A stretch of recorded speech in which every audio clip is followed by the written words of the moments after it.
Shauna from Barking Barber here to go over a skunk emergency treatment with you guys. Just because, you know, we can't always come back around, and honestly it is best to get on top of it right away. I'm sure you want to get the smell out of your dog, your house, so we're going to go over how to do that. This is Sasha. She's my dog. She doesn't actually need a skunk treatment, but she needs a bath, so she's going to help us with our demonstration today. So first things first, your dog's just been sprayed by a skunk. Don't get them wet. Why that is because getting them wet is going to help that smell seep in. Because it's an oil base, it actually helps it penetrate into the hair more. Therefore, you guys who have experienced skunk sprays before, you'll notice, oh, I don't smell them when they're dry, but when they're wet, it comes out. So don't get the dog wet. What you're going to do is, of course, make sure that they're okay, that it didn't get in their eyes or their nose. Those are really the emergency cases, ears. But when it's on them, it's just uncomfortable. It's a defensive mechanism for the skunk. So the treatment that we use, and honestly is anything or majority of them can be found in your home. So I always say you can start, sorry girl, you can start creating a skunk emergency kit. So personally with me, I have a cruddy towel, cruddy clothes that I don't care about, my skunk shampoo, and the treatment solution stuff, which are hydrogen peroxide. You can actually get that at the dollar store, Walmart, baking soda, grocery store, and dish soap, liquid. I like Dawn. I use Dawn on everything. It's amazing for smelling that. And you're going to need some form of a mixing bottle. This is one from Ren's Pets. Very inexpensive, under $5. But anything will work, really, as long as it is easy to dispense on your dog and all of that. So what you're going to do is 4 cups of hydrogen peroxide, 1/4 cup of baking soda, and a teaspoon of liquid soap. So you're going to mix all of these ingredients, all 3 of these ingredients, into the bottle. Now, if your dog has been sprayed on the face, using hydrogen peroxide around the eyes, around the nose, scary. You just don't want to get it in there. It'll just not be a good story. So something else that you could use is vinegar. It would still sting if it were to get into areas, but at least it's all natural and it's not going to burn them or anything like that. If you're die-hard, you really want to get in there, you can use things such as cotton balls. Put very little solution on these because, as you know, they're absorbent and you don't want to squeeze and it seeps into their eye, or just a regular towel. So you could wrap the towel around your finger and then get around the closer areas that way. So let's pretend Sasha was sprayed and I got my skunk kit out. I'm in my cruddy clothes and got my towels and everything, and now we have created our mixture. There's nothing in here, but so your 4 cups of hydrogen peroxide, 1/4 cup of baking soda, 1 teaspoon of liquid soap. It's going to be in this guy. She is dry. She is completely dry. I've taken her from being sprayed and put her in my tub. You're going to put the solution right onto her. Why we do that, again, by putting the water on, it's going to help seep in, where with this special formula, it's going to help lift it out and get it out a lot quicker. You're able to use that solution on your clothes. You know, let's say the dog came running into the house or something like that. My fellow horseback riding or farm people, it gets that barn smell out of your clothes, just like that, stinky dog beds. Anyway, so she is all dry. We would open up our bottle and I would dispense it mainly on the area that she's been sprayed. You're so drama. Main areas that she's actually been sprayed. So let's pretend it's her chest. I wouldn't go and put it on her bum and everything like that, at least for the first treatment. So we're going to target the main area. Again, with it being hydrogen peroxide, please be careful because it can actually lighten the coat, A. B, if you have a sensitive dog, allergies, skin sensitivity with products or that, vinegar or something like that would be better. It's always good to be prepared, just like how I'm saying have a skunk kit. You can talk to your vet. They would give you maybe a better solution or that. So I would put the solution on her. We're going to wait 5 minutes, but You could wait 30 seconds, you could do 5 minutes. It totally depends on your comfortability, how the dog is handling it, and how their skin and fur is handling it. So, we're going to pretend that the formula had been sitting on. Life is good, she seems okay. You can actually probably start to smell it go away because it's got that lifting factor. Though it's still sitting on top of the hair now. So now we can go in with water. I know your favorite. I know it's your favorite. Alright, so you guys know the drill. Just how to wash a dog. Now another thing that is good to have on hand that you can ask your vet about, or you can get it at your local pet store, is skunk shampoo. Now I know you're probably thinking, well, why am I using this special formula and not just that girl stuff?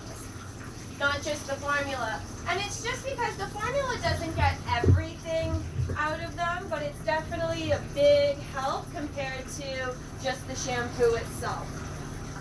So, you can get that at Ren's Pets. You can visit our website and there's a coupon underneath the Ren's Pets section. Okay, so again, we had put the solution on her chest. Now I'm going to rinse this area for at least 5 minutes. I would just make sure I'm getting right down to the skin. And that goes both ways with the solution too, especially if you have a longer coated dog, like Sasha's short coated majority. You know, if you've got a double coated dog or you've got a poodle mix or, you know, anyway, you know what I'm saying? Then you want to get right into the hair, right into the skin to a certain extent, because not that the spray has gone right into their skin, it is going to still kind of stink in there, while again being careful not to burn their skin. So, once I have rinsed that area very well, now you can go in with that skunk shampoo, or personally, I really like using shampoos like Dirty Dog or Dirty Pet or Stinky Dog, or those ones that have the odor removers in it. So this one is in another mixing bottle, but this is the Dirty Dog by Nature's Specialty. It smells amazing. So after you do the rinse, you'll probably notice that it's starting to go away a bit. If you have a light coated dog, don't do the formula again in one bath. If you notice that the smell is still there and you have a thick coated dog with darker skin or darker fur, that you could get away with doing the treatment a second time, maybe not 5 minutes, but just being super careful while we're doing this, guys, because again, hydrogen peroxide is very strong. If anything, and you feel more comfortable using vinegar, it does pretty well, does a pretty good job as well. So we will start in the area that she was sprayed. You're going to get right in there, because there's more than to just get the shampoo on them. You might need some help to hold your dog still. They're quite worked up. They were just sprayed some weird things on them. They can't get rid of it. Now mom's freaking out. Oh my god, or dad, sorry. And what's going on? So they're not going to be probably as cooperative as Sasha's being, but wash gloves are awesome. They get right down everything, and so this is more so not only to get everything to penetrate, but this is going to help me make sure that everything got out, because we're actually scrubbing it out of it along with that long rinse, and we're going to do another long rinse. You're so good. You're being so drama though. Look at this face. Come on. Okay, and even with guys like this, you can let it sit on for, now it's your regular shampoo. With your regular shampoo, I could leave this on her because she doesn't have bad skin or anything for like 10 minutes if I wanted to. Make sure if you have a specific skunk shampoo, to read the directions. Sometimes they'll actually have information that you need to know, such as like, you know, warning for this ingredient, or you should only leave it on for this long, or I don't know, maybe they will say you should get them wet, what do I know? So we're going to pretend that this has been sitting on for a while. We're going to go in. You back up a bit, thank you. We're going to rinse again for a long time. Again, not only trying to get the skunk stuff out of them, but we're trying to get all that weird formula that we've put on them.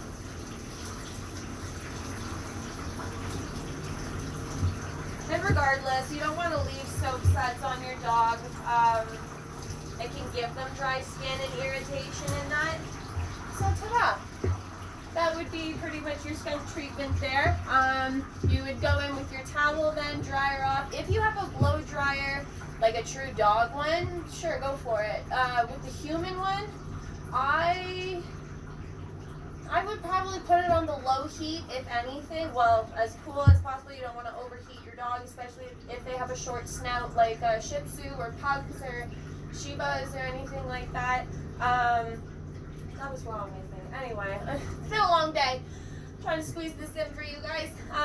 Okay, so now we're going to pretend that she got sprayed in the face, which is a common spot because they go to bite at the skunk or hunt the skunk or anything like that. So, still not getting her face wet. So with your formula that you have mixed in the bottle here, I will put the formula the measurements in the comments below. So wrap it around your finger and you're just gonna, like the smallest amount, like it shouldn't even exceed your fingertip. And then you can get a good hold of your dog. They're going to be pulling away because something was just in their face as well. There's two spots that you can gently hold with a little bit of a grip. They've got a bit of skin here, or more so of a beard for your, doodles and schnauzers and things like that you could actually grab onto to a certain extent. See, she doesn't like it, but at least I have more control instead of, she's good and she'll let me touch her face. But majority of the time they'll pull away and you'll need some support, especially if you're going in with your hydrogen peroxide. Even with the vinegar, you don't want them darting away so that you end up stabbing them in the eye with it or something like that, because that's going to open a whole other can of worms. So you've got your solution on here. The other one that you can do is you can hold the muzzle, but if she wanted to, she could pull out. Okay, if they're backing up and freaking out, then you will need some assistance, because you never want to hold a dog and force them like this. So, I'm right-handed, so I'm going to hold her, put your head down, hold her by the bottom here, or maybe just lightly. Yeah, you're being good. So then I would start on the outside, and you're pretty much going with the growth of the hair, and that is so that you're not getting the backsplash kind of thing into their eye. Stop fighting. Thank you. And so start out here, and then going under the eye. Please do not go on top as much as, like in this area here. It could drip into their eyes, no matter how careful you are, and you don't want that to happen. So start on the outside. You can go under the eye, but not getting too close to the eyelid, because even the fumes itself in that could irritate them. You can work your way down the muzzle, being careful of the mouth and their nose. Okay? And what's neat about the towel is you can actually do little circle kind of guys to get in there without rubbing it in. Again, just being more careful. So you'll same with the ears. You can go along the outside, maybe the top here. And how you hold the ear is important, right? Like if you just hold the ear down, there's still the opening here. Like you can actually pinch the ear to close the ear canal. And then you can wash all that. Sits on her, get her wet, use the shampoo. Again, if you're using Skunk, you're so drama. If you're using Skunk shampoo, read the directions. It could say keep away from eyes, nose. Okay, then sit down. You're pulling so much. You're being silly. Anyway, sorry about my model. Stop it, Sasha. Thank you. No, you're being so silly. Okay, anyway, that pretty much gives us the gist of it. I'm trying to think what else I wanted to talk about. No, I think that's pretty much it. I hope this was helpful. I hope this will help you guys during the time that we're closed, or, it's midnight, and, hopefully this will help for you. Any questions, give us a call or shoot us an email. We would get back to you the following morning or day, depending on our operating hours, depending on when you contact us. And I'll have the contact info as well. in the bottom in the comments. All right, guys, thanks so much. Hope you enjoyed our video.